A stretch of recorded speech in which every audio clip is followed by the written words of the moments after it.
Amir Alwani here for Potent News. We're here with Michelle Chossudovsky, and we're having a little chat.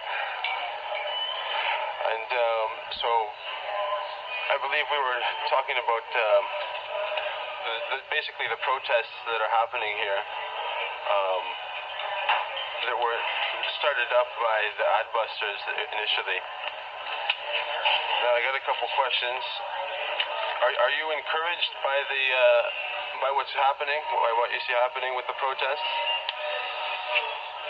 Well, I'm encouraged by the fact that people across the United States and Canada are rising up against an economic and political agenda, and they are the victims of the neoliberal agenda.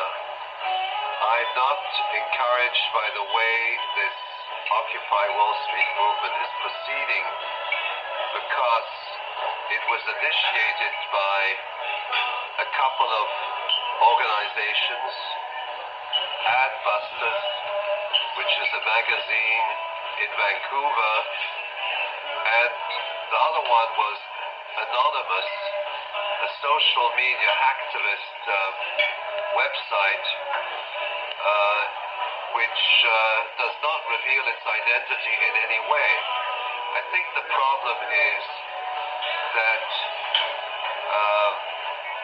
these promoters of the Occupy Wall Street movement have been actively planning a whole network of activities across America with social media, websites, and so on for several months. In fact, the Occupy Wall Street website was launched, I think, back in July. We don't know who these people are. When we go to their websites, there's no contact information. We don't know who the leaders are. These are shadow leaders.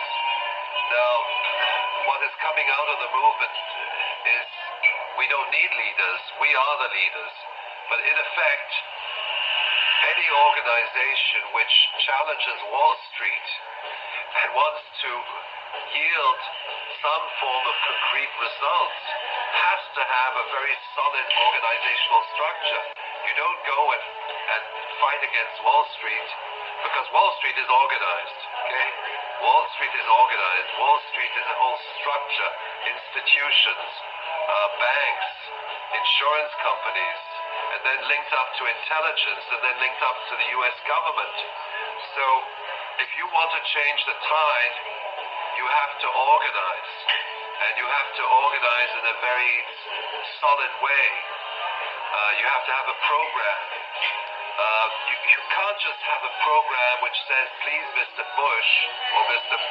Obama, okay, or whoever happens to be in power, could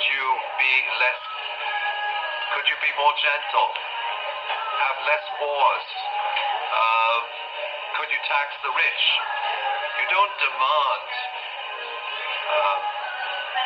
of a system which is in crisis and which should be replaced and reformed.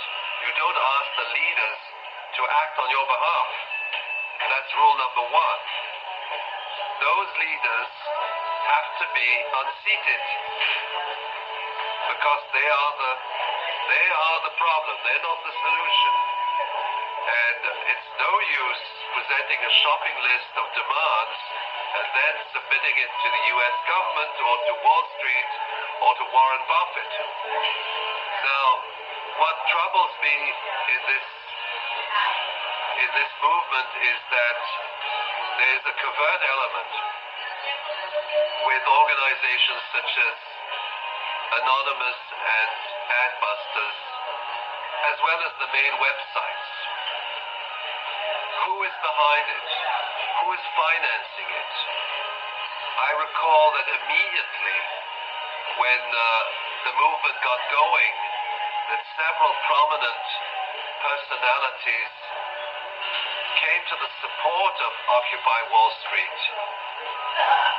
And these were people like Warren Buffett, Howard Buffett, Ben Bernanke, Al Gore, Now, these people, from my standpoint, do not constitute the solution to the crisis. They are the cause. They are the actors behind this crisis.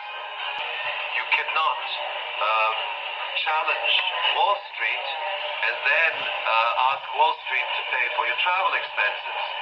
And that is not something which is limited to these events in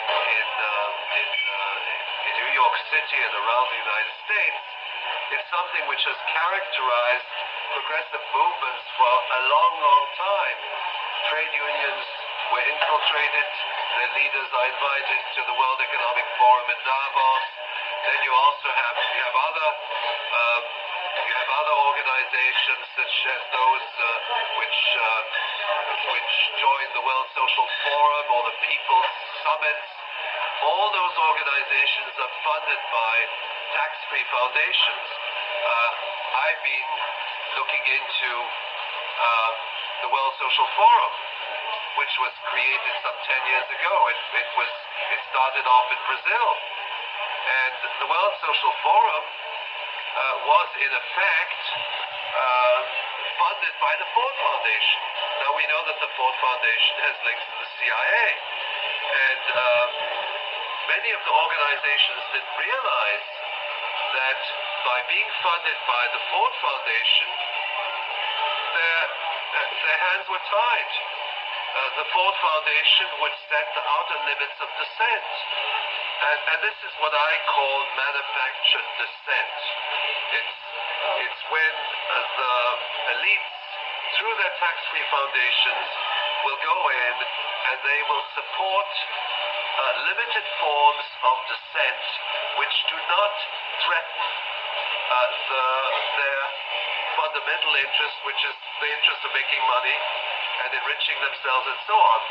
So that you have an expression of support to this Occupy Wall Street movement, which is coming from various corners and which is also supported by establishment figures and which is receiving a fair amount of media coverage. I recall that there are events where you had mass rallies in Washington, D.C. and anti-war movements against the U.S. government, and there was a total media blackout. There was simply absolutely no coverage. It hasn't changed. In fact, it's got worse because, in effect, in the wake of Tahrir Square, the Egyptian economy ran into such difficulties particularly with increased levels of external debt. And so the clenched fist of the IMF and the World Bank is still there. The protest movement did not, from my standpoint, change the fundamental relationship which exists within Egyptian society, which is the state. The whole state apparatus is controlled by external creditors as well as by the U.S. State Department and the U.S. military. That we know. And so that Tahrir Square cannot be presented as a model of protest, of pro-democracy protest, because essentially they have achieved virtually nothing, and they have achieved nothing precisely because the main groups, Kifaya, April 6th, and Muslim Brotherhood, are controlled precisely by the U.S. government, U.S. and British intelligence in relation to the Muslim Brotherhood. That relationship is well established, and the links between the April 6th youth movement and the U.S. Embassy are well documented.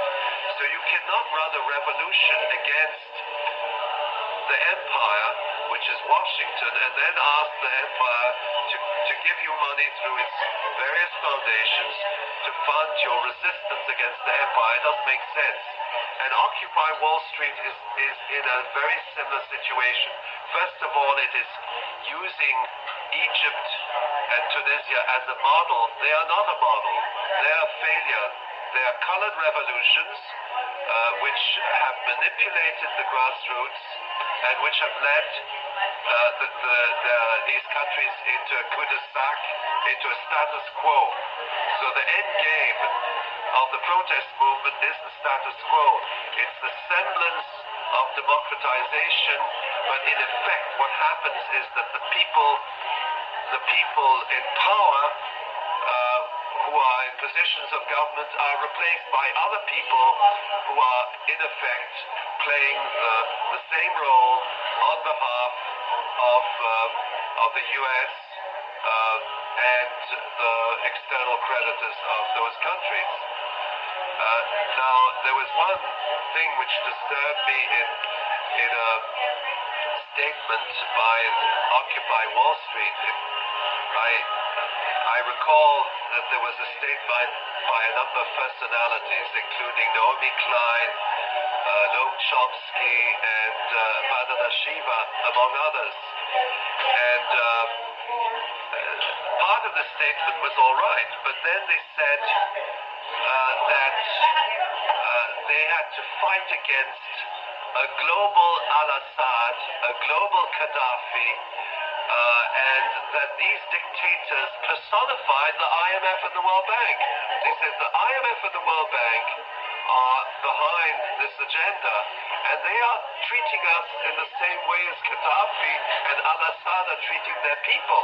Now that kind of comparison is totally misleading, because it is demonizing the IMF and the World Bank through the image of political personalities, rather than actually focusing on the IMF and the World Bank as economic demons in their own right. Well said, well said. I'm just going to switch cameras. This one's running out. Okay, so we're back. Two-parter question here. First, how can we keep this movement as pure as possible, as opposed to a media skeptical that is co-opted? And what would you advise for people whose hearts are in the right place and want to make a difference? Well, I think a movement which is confronting the world economic order, the new economic order, has to be organized across the land, not solely in terms of street events. It has to have an organizational structure in towns and cities and villages and workplaces and parishes, in universities and colleges. In other words, all the various entities of civil society.